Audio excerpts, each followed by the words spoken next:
Episode 246. I Promise Not to Resist. Miranda felt uncomfortable. She had been working hard for 3 years before she got to this position, stepping on God knows how many dead bodies. If Stephen came over, he'd exert his authority. Plus, he would be getting paid just because they had to keep an eye on him? No, that was too unfair. She lightly coughed. Isn't this kind of against the rules? Jake seemed to have seen through what she thought and said, How about doubling your year-end reward? All right, boss. I'll speak to him. Make sure he agrees. Yes, boss. Thank you. For the next week or so, Jake was very busy. First, it was a project between the Robinson Group and an Australian textile company. Second, it was the unfinished Cox Group's acquisition. The fact that Michael Cox could not be found had undoubtedly become a great concern of his. However, it was worth noting that in just 9 days, the drug trafficking gangs had been cracked twice. The value of each batch of seized substance was up to several million, amounting to 10 million combined. Although the people behind the case weren't directly caught, seizing their drugs was a big blow. It was as if Jake was asking them to come forth and attack him so he could see who it was. Through his experience, the Robinson Group's cooperation with the police had become closer. They had been working closely with the authorities, and in turn some protection for them had also been negotiated. All news channels had been reporting this as well, making the company's stock price surge in a short period of time. As the company became more and more famous, the worry in Serena's heart was increasing sharply by the minute. Today was the day Serena went for her monthly checkup. Jake had gotten up early and had gone to the study to finish off his day's work. Then at about 10 o'clock, he went back to the bedroom. He had thought it would take a lot of effort to wake up Serena, but when he came back, he saw that she was already in the bathroom to get ready. She had begun to show clearly, and according to Jake, her belly was bigger than a normal 4-month due mother's belly should be. He made a mental note to ask this to the doctor. Jake looked at her belly and couldn't help but curl his lips. He went up to hold her up. His voice was low, mellow and gentle. So early today? Serena said, Help me change. It's time to go to the doctor.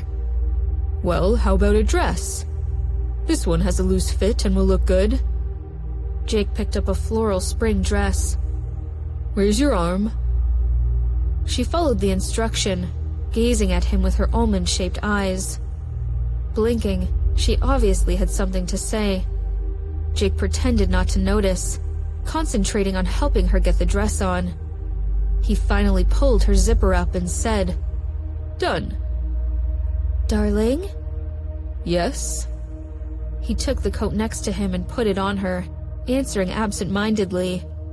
Don't you think that the Robinson Group has become a bit too high-profile now? We are right to assist the police in cracking down on the criminal gangs, but now everyone knows that the Robinson Group has been working closely with the police. Is it too obvious? The gangs will definitely come after us. Serena thought about it, and an ancient saying came to his mind.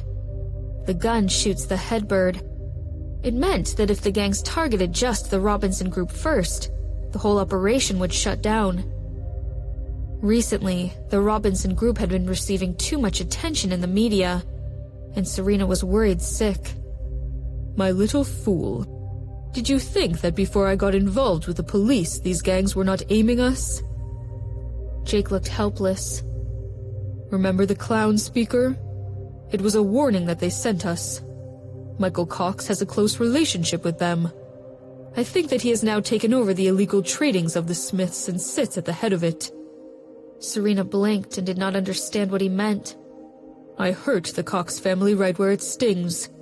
So Michael Cox will never give up his revenge.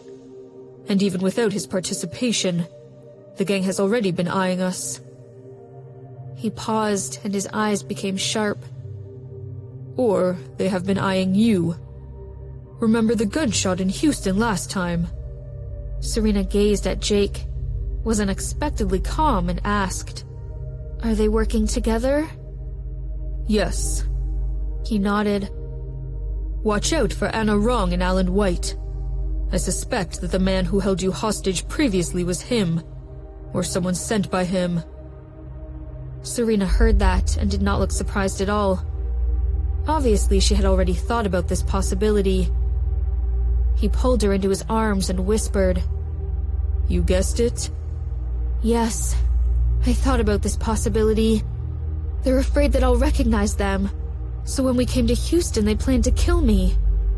There was approval in his eyes. He nodded and said, "I sent people to investigate them, and even followed them for a while, but they were very cautious. They always disappeared right in front of my men. For 9 days I haven't found any evidence. The real enemy is in the darkness. This gang is definitely capable since it can fight the police and me for so long, and yet remains safe and sound. It's better to take the initiative to attack rather than sit around."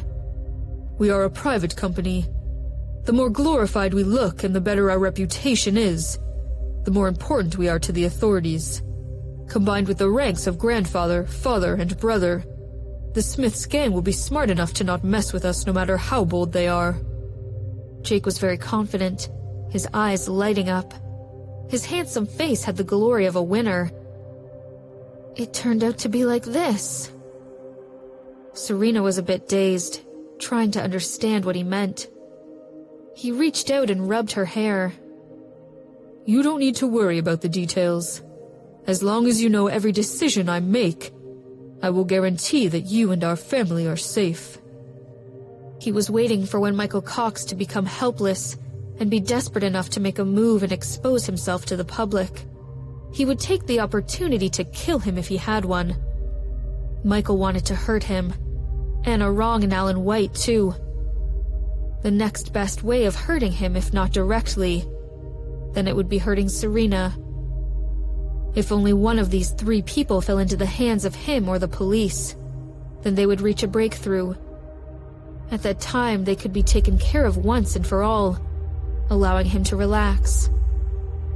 Serena looked up at his face. Noticing her gaze, he looked down into her eyes. He saw her round, big eyes blank and heard her asking, "What about you?" Her voice was soft. He held her hand and curled his lips. "I will be fine." "Last time when I suddenly couldn't find you, I was scared to death. I thought you had an accident." "How come? I'm stronger than you think." Jake kissed the top of her head. Seeing that she was really scared, he couldn't help laughing. "There will be no next time. If I disappear without telling you like that day, then you can wait for me to come back and punish me. I promise not to resist."